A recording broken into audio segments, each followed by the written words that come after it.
makan glass. Lubog siya. Makan glass. Baay. Apa dyan checkpoint? May checkpoint pa.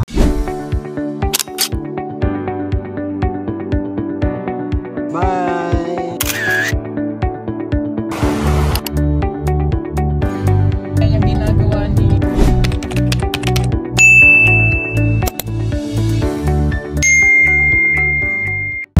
Ayan mga kababayan, magandang araw. At ngayong araw mga kababayan ay pasahero muna tayo.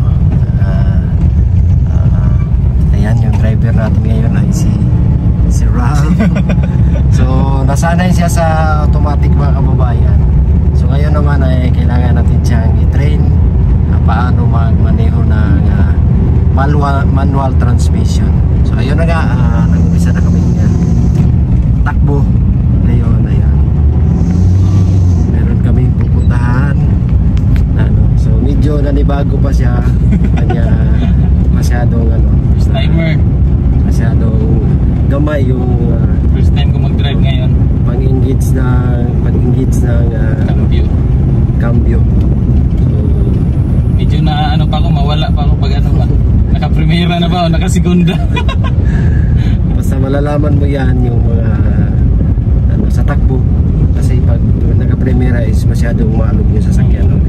Yung nag-vibrate. Tapos segunda naman pag umpisa smooth lang, pero pag i-accelerate mo, malalaman mo kasi mag-vibrate din yung malalaman mo sa takbo kasi yung maximum speed ng segunda is nasa mga 30 to 40.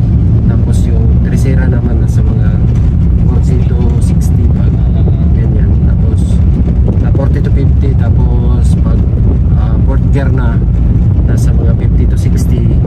Tapos so on na, ganyan na siya. Pag nalapas ka na ng 60, kailangan mo na mag mag fifth gear. Ayan. Grabe, parang mabali yung ba. Parang mabali yung cambio ba. Ang laki ng ang laki ng muscle. Dudutan nyo ba? Talagang sagad na sagad ba? Sige mo sulod. Smooth lang naman, mabilis naman ipasok yung kanyang cambio. Kailangan mo lang talaga istimplahin paano siya timing ng maayos. Mati kasi pag gano'n larga na. Pag mati kasi isang cambio lang yun, diretso na yun. Mabante kahit saan ka na makaabot na. Hindi na lang kung D3 to sorry, hinay lang. gusto ko rin nasa lubak na kasi tayo.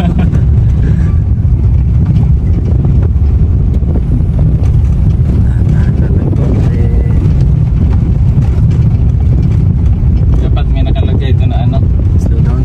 Hindi driving ay ba? Student permit. Student. So at least driver naman na siya mga kababayan. Si Ralph po ay marunong mag-drive. Yun nga lang sa matic yun. Pero dito sa manual, so yung gamayin na lang niya is yung pag na lang pag engage ng cambio. Pag eksakto pag engage ng cambio niya. Kasi iba yung niya kasi medyo malapad siya. Dandahan lang kasi may kasalubong. Pag may kasalubong ka tapos makikot yung daan, so mag-give ka lang talaga dyan para safe parehas.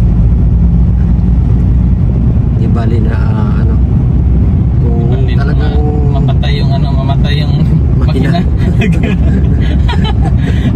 ilang patay na makina yan? Dalawa na. So ganyan naman talaga kahit ako nung umpisa talagang mamatayan ng makina. Normal naman talaga yan kasi hindi mo pa gamay yung sasakyan. Kahit ako nga yung paglilipat ako sa mga ibang sasakyan, gamayin mo pa yan. Minsan mamatayan ka pa kasi yung kanyang clutching is hindi mo pa masyado iba, no? Hindi mo masyadong galamay ang tawag yan. Gamay. May gamay ka? Masyadong gamay. May gamay ka? Ako, nagani. Oh, yun ba? Hindi mo masyadong kabisado. Tapos dadaan ka dyan kasi maliit yung daan dyan.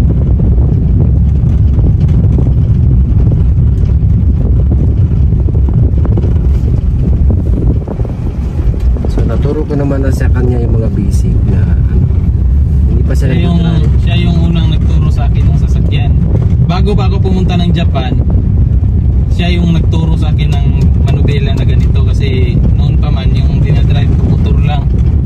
So nung pagpunta ko ng Japan, sabi ko sa kanya, turuan niya ako ng ganito, manubela, kasi yung trabaho namin doon forklift. Tinuruan niya ako nung sasakyan yung si Ulawin. Matik din yun. Oo, matik. Yun yung unang namin. Una kong i-drive. Unang lesson. Hanggang sa ayun, yung mga basic tinuro niya, yung mga bawal lumampas dito sa linya.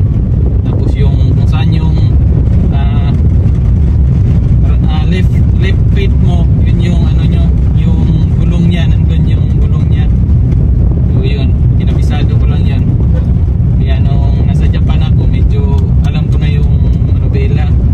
Kaso yung kaibahan kasi ng forklift, nasa gitna yung yung driver. Iba sa sasakyan, nasa gilid. So, adjust na naman. Pero yun lang yung nasa isip ko lagi. Ito yung paa. Kailangan nasa siya, nasa ganitong linya siya. So yun, hanggang sa inadapt ko lang. So marunong na ako pag uwi ko dito, sakto naman na may naipon na konting pera.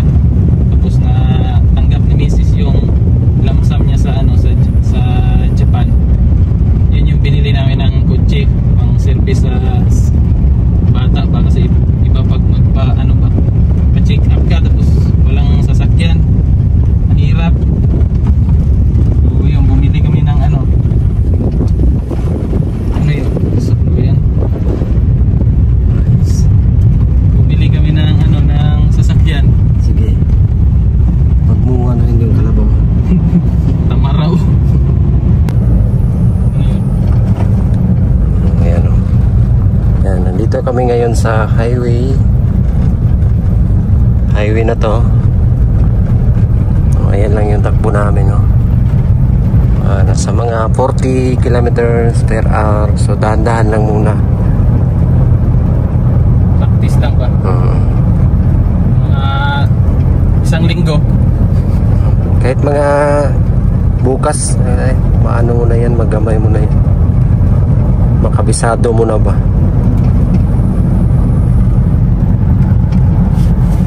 So, ang sarap pala pag ka? Pasahero lang. Pasahero ka.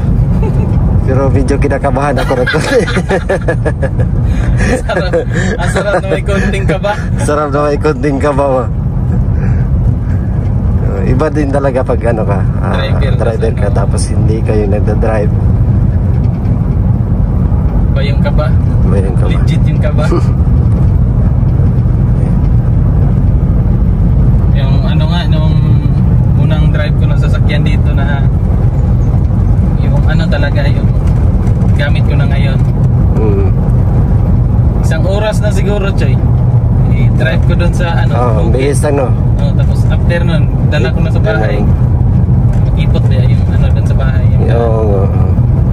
Dinala ko na doon.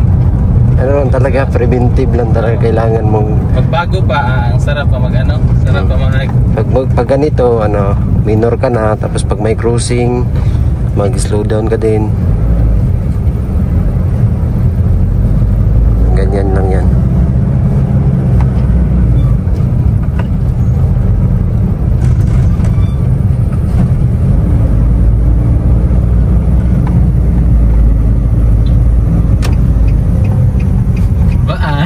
Baan na siya. Hindi ang kinakabahan. Konti lang.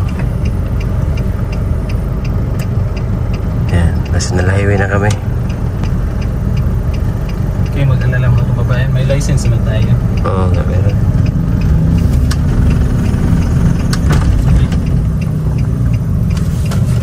Start it. Tama ka ng glass. Lubag siya. Hawakan mo clutch. Ayun, so ayun. Kinabahan yun, kinabahan. Pangatlo po mga kababayan. Pag nasa national highway. Bastos. Namatay yan. Kulbaay. Apa dyan checkpoint? May checkpoint pa. Dahan lang tayo dito. Dahan Dito na tayo sa gilid. Pag slow is mahina lang yung takbo mo. Dito ka lang.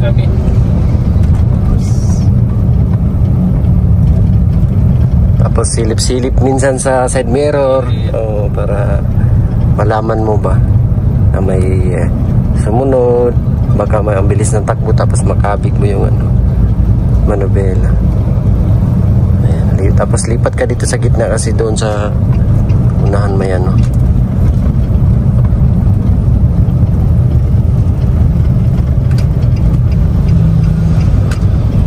basic lang. Basic. Basic na kabaan na.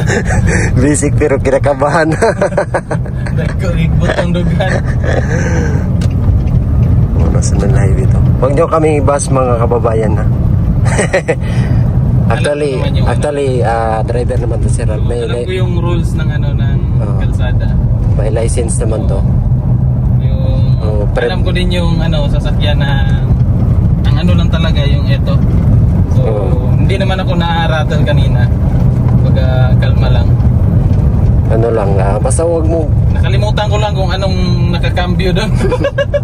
Kung saan ko ipasok yung kambyada.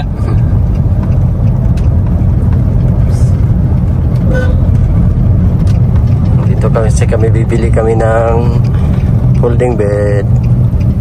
Ito, ayan, gilid mo konti. Clutch ka, tapos brake. Dandahan. Tapos neutral, ganyan lang. Tapos handbrake. Ayan. Yun na. Tapos dandahan. Kinabahan. Yun pala yung feelings. Pag nasa National Highway, iba talaga. Nung nandun, medyo kampante pa kasi walang kasalubong. Walang sasakyan. Dito kasi medyo siyempre maraming sasakyan. Kailangan lagnat na. Pinamisa ng malamig. Para may siya mga kababayan. Nagsanay ako ng ganito para makapag-drive ako nito soon. Pag napagod siya, lalo nung nandun kami galing kami sa Manay, sa misyon, grabe ang layo nun, 6 hours yung biyahe namin. Tapos naawa ako sa kanya kasi wala siyang kasalitan ba mag-drive. At least maka-relax man lang siya. Kasi isipin nyo, nung galing kami dito, siya nag-drive pa uwi, siya pa mag-drive. Tapos pumasok pa kami ng mga area dun. So alam namin yung pagod niya. Kaya at least soon, kung marunong na tayo nito, pwede tayo sa kanya, salitan ba? Kaya yun, more practice. Ayan, bili kami dito lang folding bed.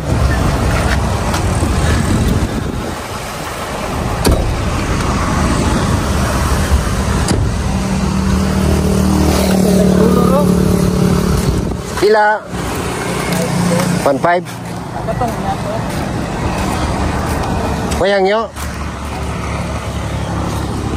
Tulungan mo pala ito, pila na lang isa? 1.3. Tingbit naman eh. Wala na niya. Wala na ni? Ha? Nag-repair daw na. Wala. Folding bed na lang, no? Ha? Folding bed.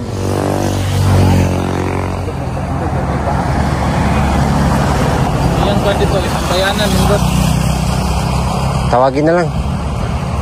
Ayan, wala na pala yung ganito. Ganito yung hanap namin kasi, ganito. Pwede upuan, pwede higaan. Ha? Pa-repair, tina-repair pala.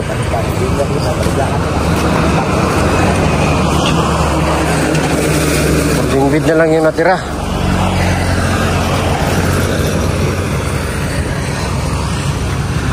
Wala na. Meron pa na. Ha?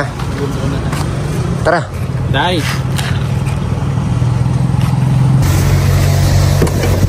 Ayan, so pahinga daw po muna siya. Kasi parang Change na mga kababayan kasi hindi na kaya dyan. Mas stress tayo lalo. Malapit na kami sa ano kasi sa anong tawag dyan? Bayan. So marami ng ano dyan, marami ng sasakyan. Traffic pa naman dito sa ano sa Kalinan. Ang daming mga ano tricycle. So kailangan na natin ipaubaya sa master. At least na try ko na. First time ko mag-drive ng ano ng manual. Hanap kami ng ano nung parang folding bed na pwedeng maka ano. So sa diri sa ano? Sa may papunta ba na? Oh, dito. Lagos. Tayo dito. Tayo ng Part ng motor. Oo. Kasi may gagawin kaming mission bukas mga kababayan. Hindi siya mapasok ng Sasakyan. Hirap din pag motor pero pipilitin namin yung motor doon. Kaya kailangan namin i-condition yung motor para hindi kami mahirapan bukas. Kasi may mga karga pa naman kami. Karga namin yung Sir Paul. So syempre kailangan natin i-condition yung sasakyan bago dalhin doon. Yung motor pala. Sakyan din yun. Natoy ano dira shop. Anong shop? Auto shop. Auto shop. Hindi rin. Sa may gas lang siya. Babaon ako sa saan. Sa may gas. Sige. So yun nga mga kababayan, successful yung pagturo natin kay Ralph. At ayan, medyo nagamay na niya yung ano, pagmamaneho ng manual. So hindi naman tayo tawag dyan, hindi naman tayo yung sabot sa pagtuturo. So kung ano yung mga nalalaman ko mga kababayan, willing ako ituro sa iba. Nasa ganon ay ma-share natin yung ating mga talent. At nandito na kami ngayon sa PB House. Ayan, ito PB House. At hindi kami nakabili ng folding bed na pinabili ni Sir Paul kasi wala yung gusto niya. At nakita natin dito may bakod, binago mga kababayan. Kasi pinugtong dyan sa may pader paibaba. Ayan. Oh. So safe ang ano dito. PB House. Ayan. Ilagyan ng bakod pa baba. So yung kumuha dito is si Najunjun. Saka si Milvin.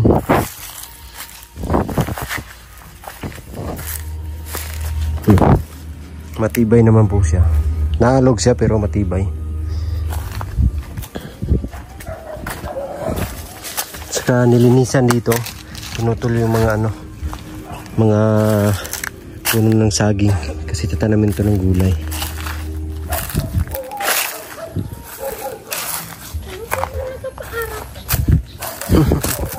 Kulang yung ano. Nandun pa man sa lalim ng bangka. Kasya lang yan. So ayan nga mga kababayan, meron ng bako dun sa baba. Hindi pa nga lang tapos pero bukas tapos na yan nila Junjun. So ako uwi na mga kababayan kasi po bukas ay maaga pa kami, pupunta kami ng Kapatagan, which is liblib na lugar sa lugar nila route mga kababayan. So abangan nyo po kami doon, kaganapan namin doon. Doon kami matutulog, so sleep over kami mga kababayan. Grabe ang ganda talaga ng PB House. So, may trapal dito kasi nalalayan yung Bermuda na hindi masyadong mabilad sa init kasi sobrang init na dito. So thank you po, thank you sa inyong lahat. Naway nasa mabuti kayong kalagayan ngayon at ingat lang palagi mga kababayan at laging magpipray. Thank you, God bless po, we love you all. Bye bye.